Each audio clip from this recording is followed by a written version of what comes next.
Photo लेके राजनीति करते हैं। हम उन फोटो वालों की राजनीति को हम इस देश में बंद करेंगे।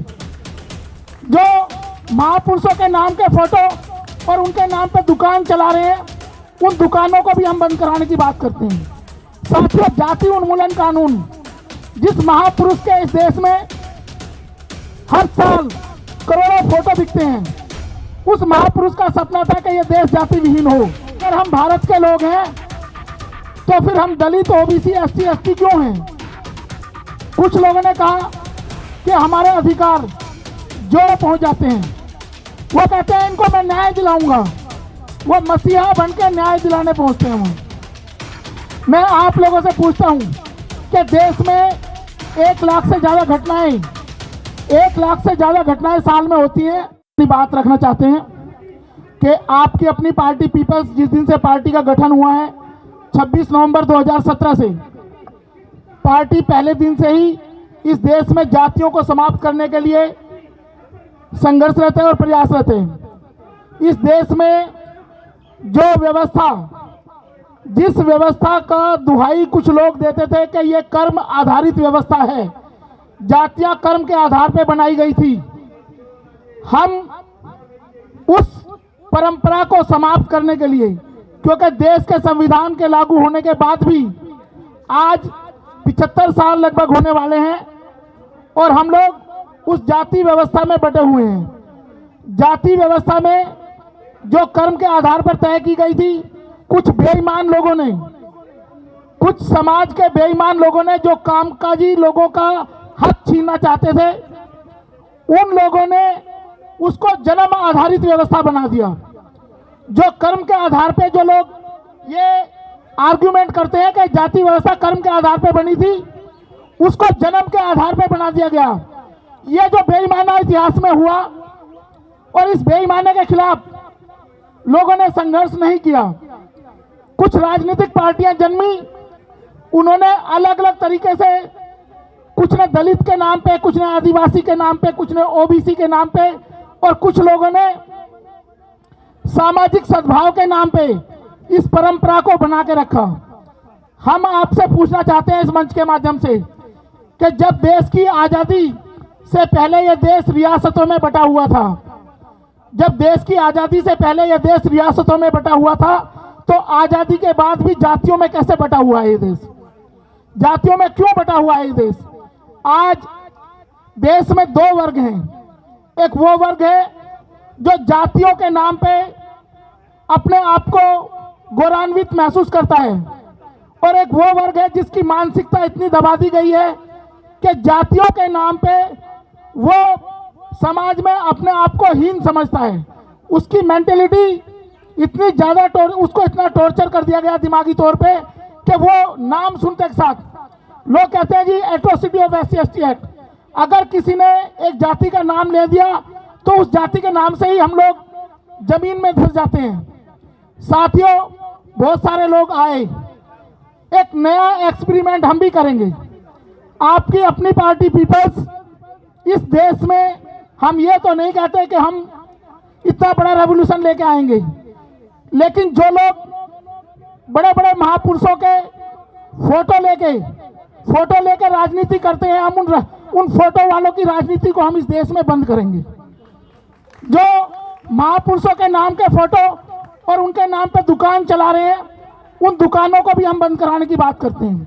साथियों, जाति उन्मूलन कानून, जिस महापुरुष के इस देश में हर साल करोड़ों फोटो बिकते हैं, उस महापुरुष का सपना था कि यह देश जाति विहीन हो।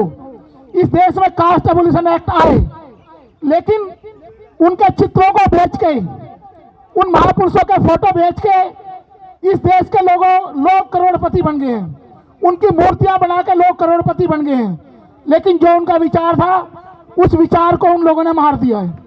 वो विचार नहीं है कहीं भी। हमने कहा कि हम फोटो की पूजा नहीं करेंगे, हम चित्रों के वो नहीं बेचेंगे। हम इस देश में उस विचारधारा पे काम करेंगे कि भारत एक समृद्ध राष्ट्र के तौर पे काम करे। आप समाज में जाओ, आप समाज के किसी भी हिस्से में चले जाओ, मोहल्ले में चले जाओ, तो जातियों के नाम से मोहल्ले मिलेंगे आपको। अगर ये देश आज़ाद है, हर किसी को बराबरी का हक है, हर किसी को बराबरी का हक है, तो फिर जातियों में क्यों? सब भारतीय है ना। हमने तो इसीलिए कहा, हमने अपना विजन डॉक्यूमेंट निकाला पार्टी का कि we the people of India, हम भारत के लोग। अगर हम भारत के लोग हैं तो फिर हम दलित, ओबीसी, एससी, एसटी क्यों हैं? कुछ लोगों ने कहा कि हमारे अधिकार, जो लोग आज अधिकारों की बात करते हैं, बड़े बड़े मंच, यहाँ जंतर मंतर पे भी एक दो बार उन्होंने मंच सजाए। उन्होंने कहा एक बड़ी अजीब सी परंपरा देश में चली है, जब भी कोई घटना घटती है, किसी के साथ किसी को मार दिया जाता है जाति के नाम पे, किसी का रेप हो जाता है जाति के नाम पे, किसी को घोड़ी से उतार दिया जाता है, लेकिन वहां क्या होता है, कुछ लोग ऐसे हैं इस देश में, वो लोग न्याय दिलाने पहुंच जाते हैं। वो कहते हैं इनको मैं न्याय दिलाऊंगा, वो मसीहा बन के न्याय दिलाने पहुंचते हैं वहां। मैं आप लोगों से पूछता हूं कि देश में 1 लाख से ज्यादा घटनाएं, 1 लाख से ज्यादा घटनाएं साल में होती है दलित उत्पीड़न की, जातियों के नाम पे। तो क्या जहां जहां उन लोगों ने विजिट की है, क्या उन लोगों को न्याय मिला? क्या इन लोगों को न्याय मिला? कभी कोई एक भी आदमी बता दे। हाथरस की घटना हुई थी, हाथरस की घटना में क्या न्याय मिला? क्या वो रेप के एलिगेशन प्रूव हुए? नहीं हुए। इतनी सारी घटनाएं इस देश में हुई। अब बात जातियों की है, तो जातियों के बारे में मैं आपको एक छोटा सा एग्जांपल दूंगा। इस देश में 2 तरह की व्यवस्थाएं हैं। एक वो है जो बांस देखा है ना आप लोगों ने, एक बांस का लठ बना के एक व्यवस्था वो है जो बांस के लठ से दूसरे आदमी को जाति से पीटना चाहती है, जो पीटती है। और एक वो है उसी बांस की झाड़ू बना के, उसकी तिल्लियां बना के, उसको एक धागे में बांध के उन तिल्लियों को जब तक सफाई का काम होगा तो उनका इस्तेमाल किया जाएगा, और जैसे सफाई का काम खत्म हुआ वो झाड़ू का धागा खोल दिया जाता है, वो तिल्लियां तोड़ के फेंक दी जाती हैं। तो आप तिल्लियां बनना चाहते हैं या बांस बनना चाहते हैं, लठ बनना चाहते हैं? इस देश की व्यवस्था को बदलने के लिए आपकी अपनी पार्टी पीपल्स, इस देश की जो मूल भावना है संविधान की, इस मंच से मैं आपके सामने ये बताना चाहता हूं कि यहाँ जंतर मंतर पे हजारों प्रदर्शन हुए, और हजारों प्रदर्शन में एक ही बात उठी कि देश का संविधान बचाएंगे। मैं उन लोगों से पूछना चाहता हूं जो संविधान बचाने की बात करते हैं, जो कहते हैं हम देश का संविधान बचाएंगे। आप उनसे पूछो कैसे संविधान बचाओगे भैया? कोई 4 सीट मांग रहा है रोज राजनीतिक पार्टी से, कोई कहता है मुझे एमपी बना दो, कोई एमएलए बनाने की बात करता है। तो क्या इस तरीके से संविधान बचेगा? आप अपने समाज के लोगों को, इस देश के लोगों को गुमराह कर रहे हो। इस देश में गरीबों की एक बड़ी आबादी है, और गरीबों का हक, जो संसाधन है उनके संसाधन छीन लिए गए हैं।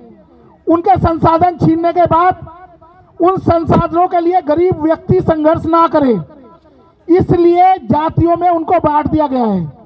आप और मैं, अगर हम गरीब हैं तो हमारी गरीबी का कारण ये नहीं है कि जातियों में हम, हमारी गरीबी का कारण है उन धन्नासेठ लोगों ने हमें जातियों में बांट के सिर्फ जातियों में आपस में लड़ाया, ताकि हम संघर्ष ना कर सके संसाधनों के लिए। आज इस देश में 2% लोगों के पास पूरे देश की पूंजी है। अगर ये लोग जातियों में ना लड़ें, अगर आप और हम जातियों में नहीं लड़ेंगे आपस में, तो क्या हम उस पूंजी के लिए संघर्ष नहीं करेंगे? क्या आप नहीं चाहते कि आपके बच्चों को रोजगार मिले, आप अच्छी शिक्षा का आपको मिले, आपके घर परिवार अच्छे समृद्ध तरीके से रहे?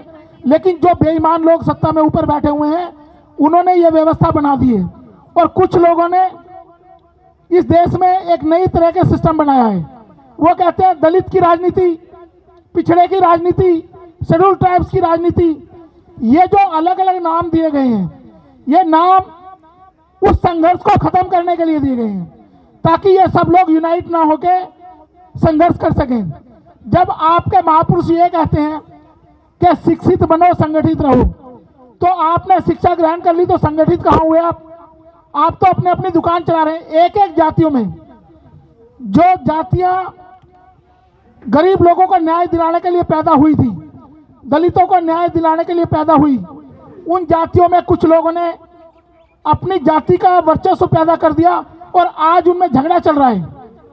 ये अपर कास्ट की जाति के साथ संघर्ष है, ये लोअर कास्ट की राजनीति के लिए संघर्ष है। और वो कहते हैं, एक कहता है मैं बुआ का भतीजा हूं। कुछ लोग अपने आप को बुआ भतीजा बनाने के चक्कर में लगे हुए हैं। ये बुआ भतीजे की राजनीति नहीं है, ये वो राजनीति है जो संघर्ष करवा रही है कि किसका इस पर्टिकुलर जाति के लोगों के साथ संघर्ष, पर्टिकुलर जाति पे वर्चस्व हो।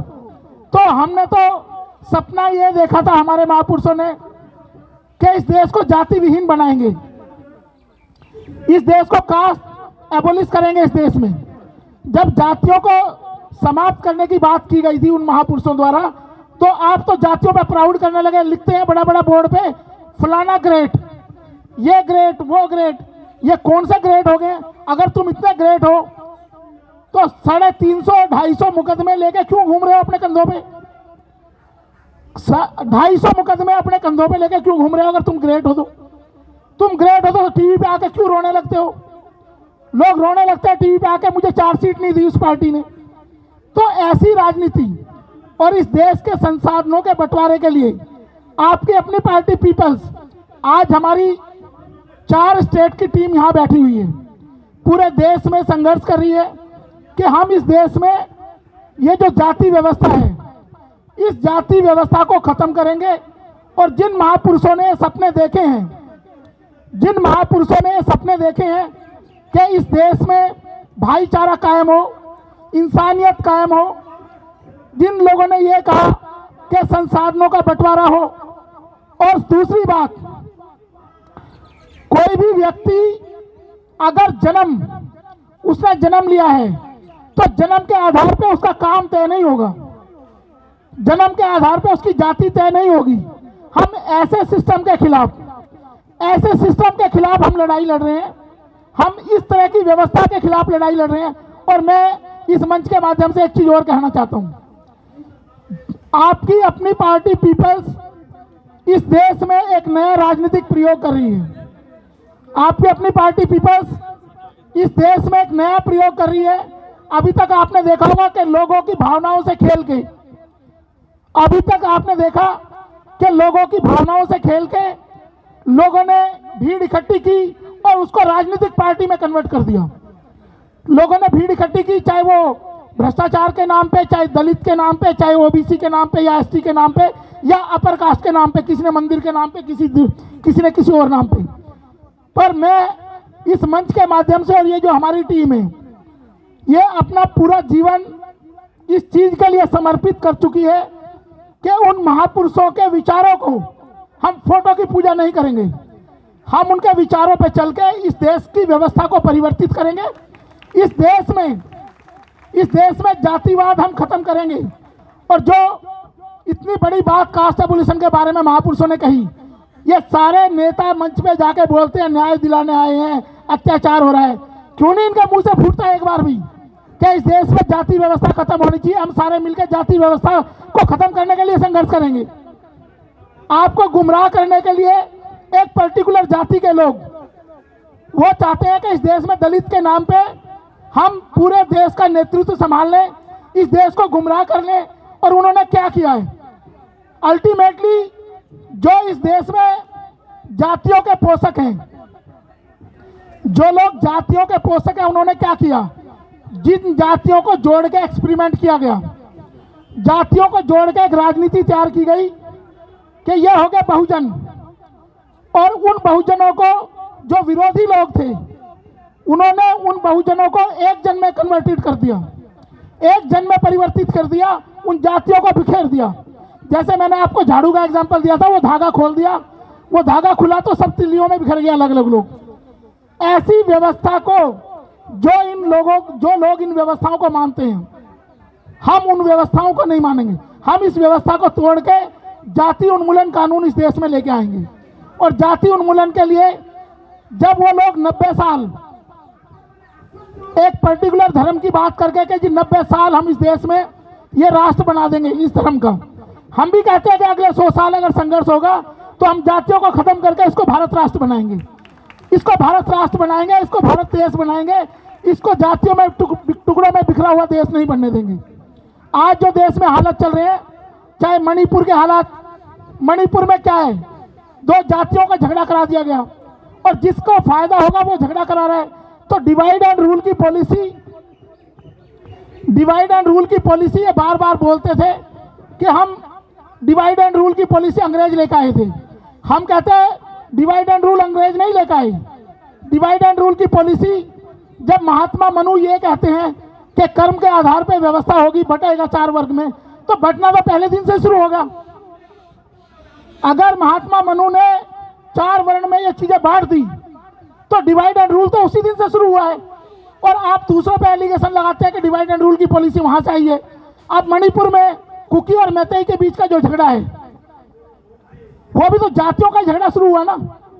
तो इस देश में वो एलिमेंट मौजूद हैं, वो तत्व मौजूद हैं जो जातियों में इस देश को बिखेर के, इस देश की आबादी को बिखेर के इस देश की तरक्की पे रोक लगा रहे हैं। आज जातियों के नाम पे मणिपुर को जला दिया गया है, लेकिन किसका जला? सरकार का नुकसान हुआ। तो आप जो टैक्स पे करते हैं, आप खाने का सामान खरीदते हैं उस पर टैक्स पे करते हैं, आप इनकम टैक्स पे करते हैं, आप जीएसटी पे करते हैं, तो ये आपके पैसे का नुकसान हुआ। आपने अब नूह में जो घटनाएं हुई, तो ये जो सरकारी संपत्ति है ये उनकी संपत्ति नहीं है। जो लोग आग लगा रहे हैं वो अपनी राजनीति को तैयार करने के लिए इस देश के लोगों के बीच में बंटवारा कर रहे हैं, डिवाइड एंड रूल कर रहे हैं वो लोग। तो ऐसी व्यवस्था को समाप्त करने के लिए ही आपकी अपनी पार्टी पीपल्स आप लोगों से आह्वान करती है, समस्त देशवासियों से आह्वान करती है कि इस जन आंदोलन में, जाति उन्मूलन का जो जन आंदोलन है, हम राजनीतिक पार्टी से जन आंदोलन तैयार करेंगे, ना कि जन आंदोलन से राजनीतिक पार्टी बनाएंगे।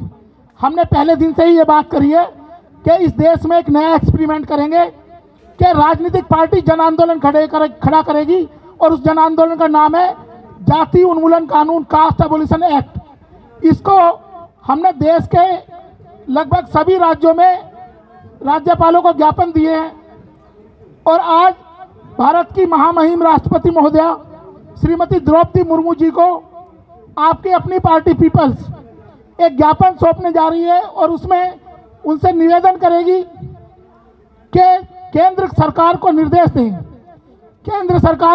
दें कि वो जाति उन्मूलन का बिल संसद के इसी सत्र में पेश करें ताकि इस देश से जातियों की समाप्ति हो और सारे लोग भाईचारे के साथ रहें, इंसानियत के साथ सब लोग इस देश की तरक्की के लिए काम करें। साथ साथ हम लोगों ने एक चीज़ और नोट करी, 35 दिन का जो कार्यक्रम चला पूरी दिल्ली में, हर विधानसभा में 70 विधानसभाओं में हमने कार्यक्रम चलाया और 70 विधानसभाओं में एक नई बात निकल के आई कि इस देश का गरीब, इस देश का मजदूर, इस देश का कामगार व्यक्ति वो ये चाहते हैं कि इस देश से जातियां समाप्त हो।